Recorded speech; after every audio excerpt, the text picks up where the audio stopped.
So I'm back. See? I told you this was going to be a regular thing. This is episode 1 of the Word Doc, my series on writing and publishing tips and shortcuts.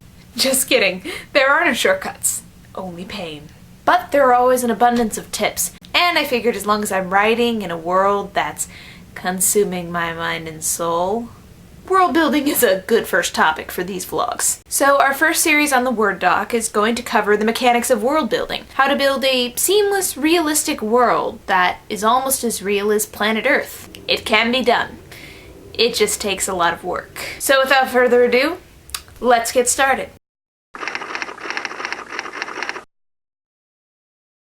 Now this is a topic I've dealt with more than others for one specific reason. When I was 15, I went to a fantasy writing camp called Shared Worlds. I continued to go back there for 3 years afterwards, and now I'm actually working there. It's always been a really wonderful place for me. So what is Shared Worlds? Well, it's a fantasy-based writing camp for young people. We were put into smaller groups for 2 weeks, and within those 2 weeks we had to create a world from scratch and write short stories in those worlds. Let me repeat that. In 2 weeks, with a bunch of teenagers, we had to create a world. Not an easy task. This is relevant also because Hour of Mischief came out of Shared Worlds.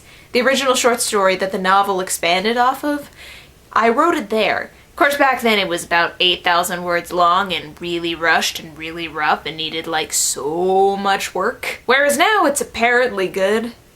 So they tell me. Regardless, you can see why Shared Worlds kind of means a lot to me, which of course means I'll be stealing a ton of the tips that they taught me there. This is kind of a crash course in what I learned at Shared Worlds, because most of you are probably too old to go there.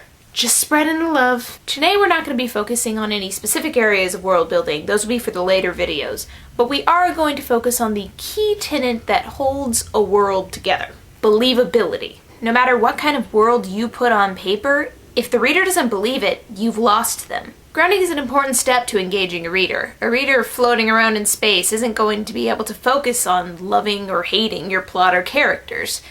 They're just going to be confused. They need to latch on to your characters and story. They need to inhabit your world. And believability is the first step in achieving that. So how do you start making your world believable? Well, here are 3 tips. Number 1, look at the real world. If you're going to build a world of your own, you're gonna want to start noticing the world around you. And not just the big things. While the big things like geography and culture form the framework for a world, it's the little details that really hold it together. Notice plants, notice names, notice the history of even small regions, notice the difference between people and culture as you move between places. Notice how people interact with their world. Notice things. The best fantasy worlds are rooted in reality. From science fiction thousands of years in the future to fantasy set in the Dark Ages, all of these worlds borrow from reality. They borrow from something familiar. Why? Because an element of familiarity helps ground the reader. There might be dragons, elves, and dwarves running around, but the fundamental principles of government and geography and how they interact, that probably is inspired by something from the real world. I mean, I don't even think it's possible to write a book that doesn't somehow draw from the real world. Even the very surreal Alice in Wonderland borrowed from the real world.